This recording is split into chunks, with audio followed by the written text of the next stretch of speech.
नमस्कार दोस्तों, मैं केबी सर डिवाइन कोचिंग इंस्टीट्यूट के यूट्यूब चैनल में हम आपका स्वागत करते हैं। और चलिए हम अपने टॉपिक की ओर देखते हैं कि आज का हमारा टॉपिक क्या है। काफ़ी दिन बाद वीडियो डालने जा रहे हैं आज, क्योंकि आप कुछ व्यस्तता के कारण से आप लोगों को स्टडी मटेरियल नहीं मिल पाया। तो आज काफ़ी दिन बाद जो है नए सिरे से चलिए शुरू करते हैं।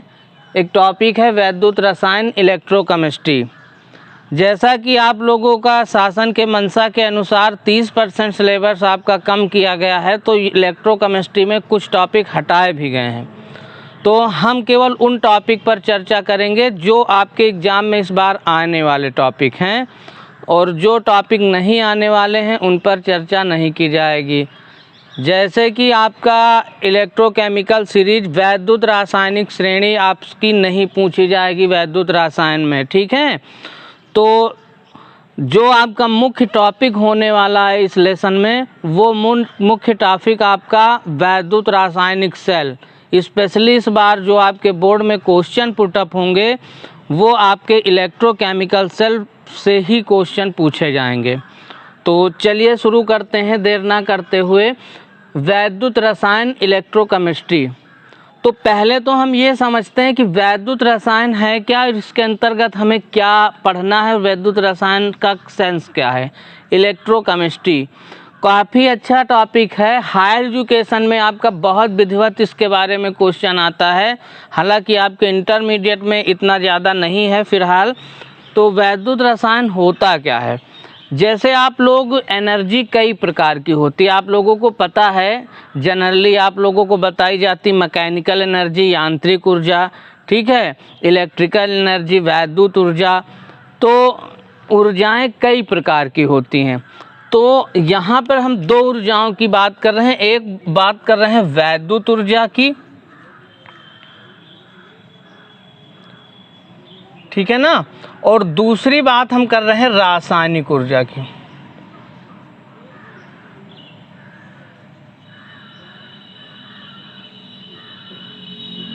तो दो प्रकार की ऊर्जाएं यहाँ लिखी गई हैं आपकी, एक वैद्युत ऊर्जा और एक रासायनिक ऊर्जा। तो वैद्युत रसायन के अंतर्गत क्या होता है। वैद्युत रसायन के अंतर्गत हम अध्ययन करते हैं, हम स्टडी करते हैं किस चीज़ का। वैद्युत ऊर्जा जब रासायनिक ऊर्जा में परिवर्तित होती है, या रासायनिक ऊर्जा जब वैद्युत ऊर्जा में परिवर्तित होती। दो चीज़ें हैं।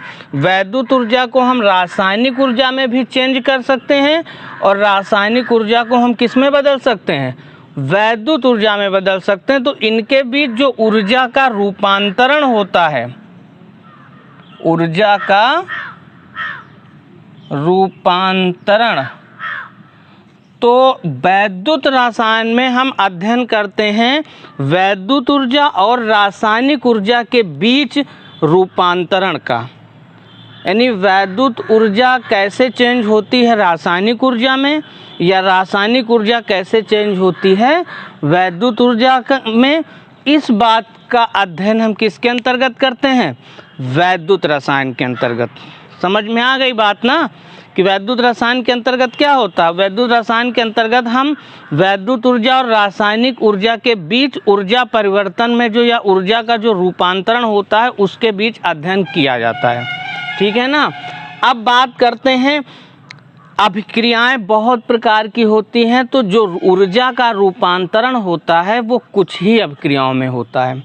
उस अभिक्रिया को भी जानना जरूरी है कि ऊर्जा का रूपांतरण किन अभिक्रियाओं में होता है। तो ऊर्जा का रूपांतरण स्पेशली होता है रेडॉक्स अभिक्रिया में। किसमें होता है, रेडॉक्स अभिक्रिया में। जो रेडॉक्स रिएक्शन होती हैं उन अभिक्रियाओं में ऊर्जा ट्रांसफ़र होती है, ठीक है, या तो वैद्युत ऊर्जा से रासायनिक ऊर्जा, या रासायनिक ऊर्जा से वैद्युत ऊर्जा में। तो वैद्युत रसायन का जो मुख्य आधार है वो कौन सी अभिक्रिया हैं, रेडॉक्स अभिक्रियाएं ही जो होती हैं मोस्टली वैद्युत रसायन का आधार हैं। यानी जब हमें जैसे हम कोई सेल बनाते हैं, इसी में सेल में क्या होता है, सेल जो होती है बैटरी होती है, सेल में ऊर्जा का परिवर्तन ही तो होता है, एक्सचेंज होता है। वैद्युत ऊर्जा रासायनिक ऊर्जा में चेंज होती है और रासायनिक ऊर्जा वैद्युत ऊर्जा में चेंज होती है। अलग अलग प्रकार के सेल होते हैं और सभी सेलों में कौन सी अभिक्रियाएं होती हैं, रेडॉक्स रिएक्शन। तो इसलिए वैद्युत रसायन का जो मुख्य आधार है वो रेडॉक्स रिएक्शन है। रेडॉक्स रिएक्शन का मतलब रिडक्शन एंड ऑक्सीडेशन रिएक्शन, ठीक है ना। रेडॉक्स को हम क्या कर सकते हैं, ऑक्सीकरण, अपचयन अभिक्रिया।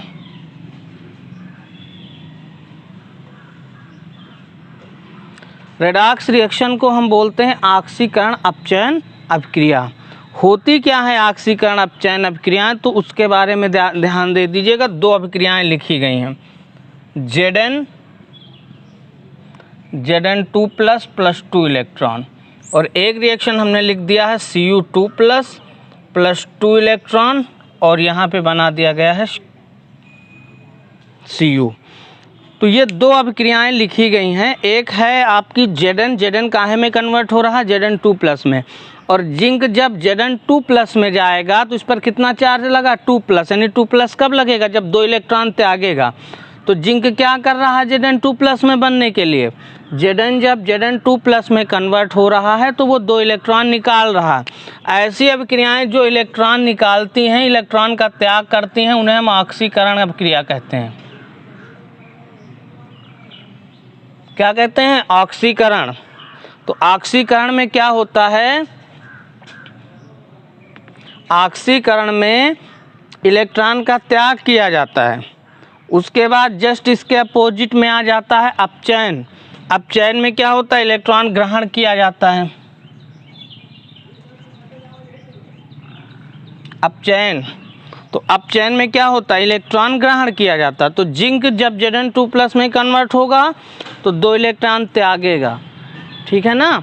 और कॉपर 2 प्लस जब कॉपर में कन्वर्ट होगा तो वो 2 इलेक्ट्रॉन को क्या करेगा, ग्रहण करेगा। तो जब इलेक्ट्रॉन ग्रहण किए जाते हैं तो वो अपक्रिया अपचयन की होती है, और जब इलेक्ट्रॉन त्यागे जाते हैं तो वो अपक्रिया ऑक्सीकरण की होती है। और ध्यान दीजिएगा, किसी भी कोई भी अभिक्रिया जो रेडॉक्स रिएक्शन होती है, ऑक्सीकरण अपचयन अभिक्रिया, स्वयं ऑक्सीकरण नहीं होगा, स्वयं अपचयन नहीं होगा, जब दोनों अभिक्रियाएं अलग अलग नहीं होती हैं, एक साथ होती हैं। तो अगर हम इन दो अभिक्रियाओं को एक साथ जोड़ दें तो यहाँ पर अगर हम लिख दें Zn प्लस Cu2 प्लस, और यहाँ पे हम बना दें Zn2 प्लस और प्लस Cu, तो ये जो अभिक्रिया है ये रेडॉक्स रिएक्शन है। 2 इलेक्ट्रॉन से 2 इलेक्ट्रॉन कैंसिल कर दीजिएगा, ठीक है ना। और ये पूरी अभिक्रिया जब हम जोड़ देंगे तो इसी रिएक्शन को हम बोलेंगे रेडॉक्स रिएक्शन। और किसी भी रासायनिक जो भी सेल होते हैं, वैद्युत रासायनिक सेल, उसमें यही अभिक्रिया होती है।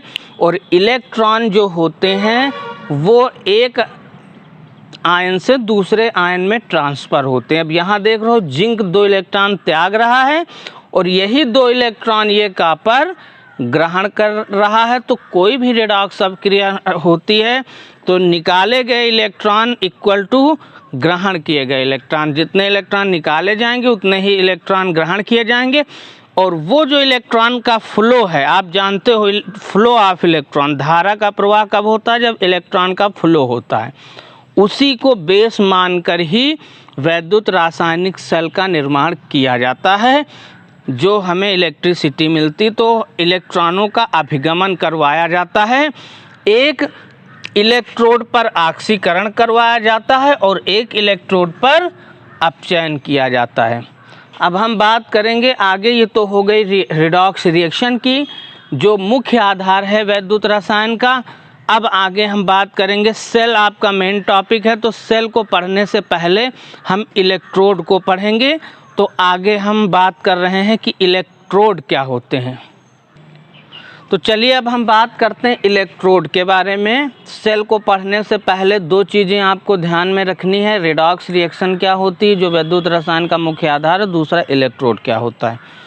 इलेक्ट्रोड होते क्या हैं, तो इलेक्ट्रोड क्या होते हैं, धातु की छड़, ठीक है, ऐसी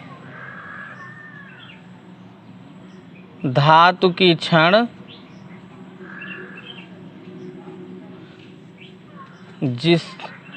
जो वैद्युत आवेशित हो सकती है।